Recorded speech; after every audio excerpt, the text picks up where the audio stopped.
We should move on, Raina said. They wound their way up the hill. The greyhounds followed, leaving the children behind.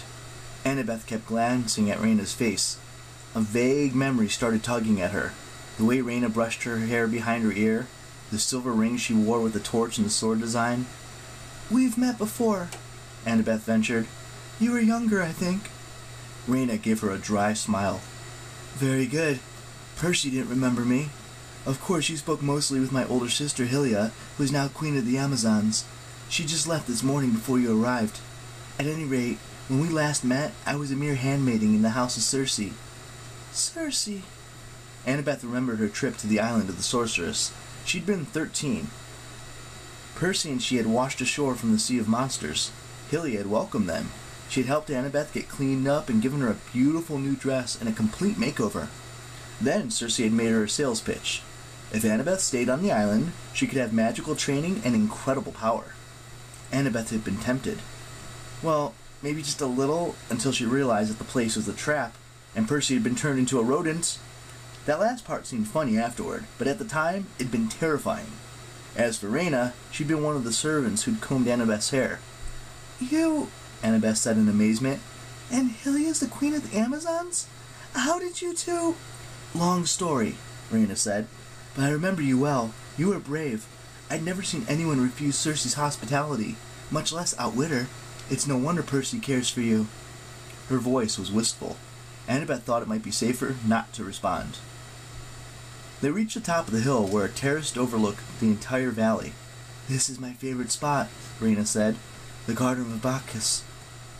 Grapevine terraces made a canopy overhead. Bees buzzed through honeysuckle and jasmine, which filled the afternoon air with a dizzying mix of perfumes.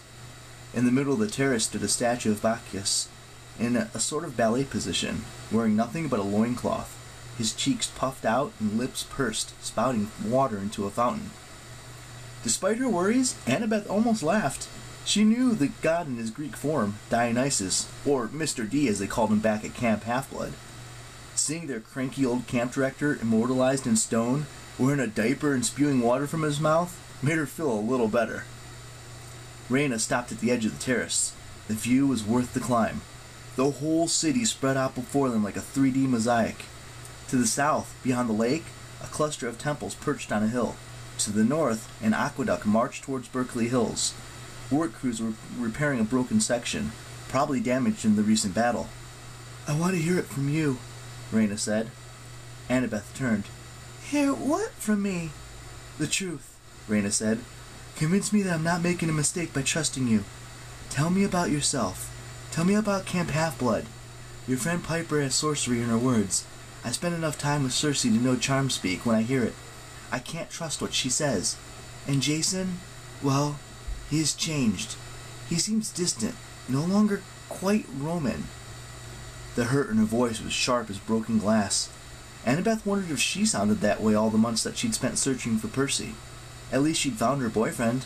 Raina had no one. She was responsible for running an entire camp by herself.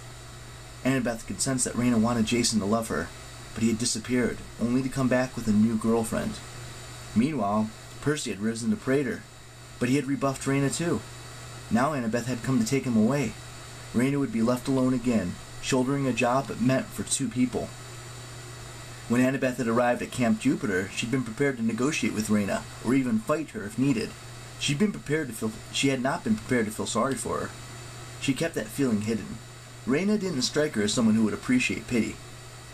Instead, she told Raina about her own life. She talked about her dad and stepmom and her two stepbrothers in San Francisco, and how she felt like an outsider in her own family. She talked about how she had run away when she was only 7, finding her friends Luke and Thalia and making their way to Camp Half-Blood on Long Island. She described the camp and her years growing up there. She talked about meeting Percy and the adventures that they'd had together. Raina was a good listener. Annabeth was tempted to tell her about more recent problems. Her fight with her mom, the gift of the silver coin, and the nightmares that she'd been having. About an old fear so paralyzing, she'd almost decided that she couldn't go on with this quest. But she couldn't bring herself to open up quite that much. When Annabeth was done talking, Raina gazed over New Rome. Her metal greyhound sniffed around the garden, snapping at bees and honeysuckle. Finally, Raina pointed to the cluster of temples on the distant hill.